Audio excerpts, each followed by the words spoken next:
Hi guys, it's me, Teacher Janet. Alam niyo ba guys, naging super busy ako ngayong uninterrupted vacation ng mga teachers. So tamang-tama naman dahil ito ang birth month ni husband. So yan yung pinagka-busy-busyhan ni Teacher Janet.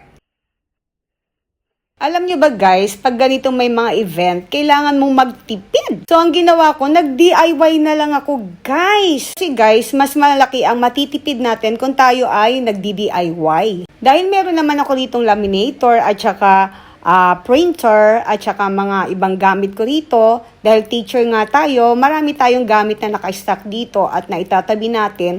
Para pag may mga ganitong event at may mga kailangan natin gawin, magagawa natin guys, di ba? So alam niyo ba guys, yung mga pictures na yan ay katulong ko si ChatGPT at saka si Gemini. Kasi kung ako lang, napakatagal kong gumawa niyan guys. Pwede naman siya sa Canva, kaso hindi ko pa masyadong gamay ang Canva. Kaya nagtumingi ako ng tulong sa ChatGPT at saka Gemini. So guys, kasi nagpa-cater na lang kami talaga sa birthday ni husband. Alam niyo ba guys, pag ganito may mga event at birthday party, ang hirap kung ikaw lamang ang magluluto pag maraming bisita at special occasions. So dahil nga magsi-60 na nga si husband, so inisip na lang namin talaga magpa-cater na lang. Alam niyo ba guys, whether we like it or not, ay makakarating tayo talaga sa ganitong age, senior citizen. Kaya magpasalamat tayo kay Lord kasi nga makakarating tayo sa ganitong age na walang sakit at malusog guys.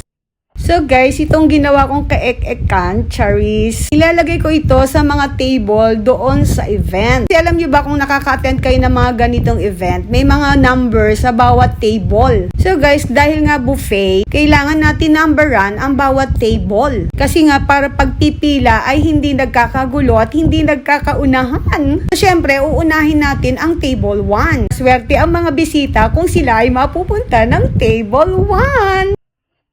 Siya nga pala guys, kung gusto nyo mag-try sa GPT, kailangan bigyan mo siya ng instruction para yung gusto mong picture o yung gusto mong kalabasan ay makukuha mo guys. Kailangan specific ang iyong instruction kay ChatGPT at saka Gemini. As you can see, hawak ni husband ang number. Kasi nga, binigyan ko ng instruction si ChatGPT. And guys, yung kinalabasan ng mga picture.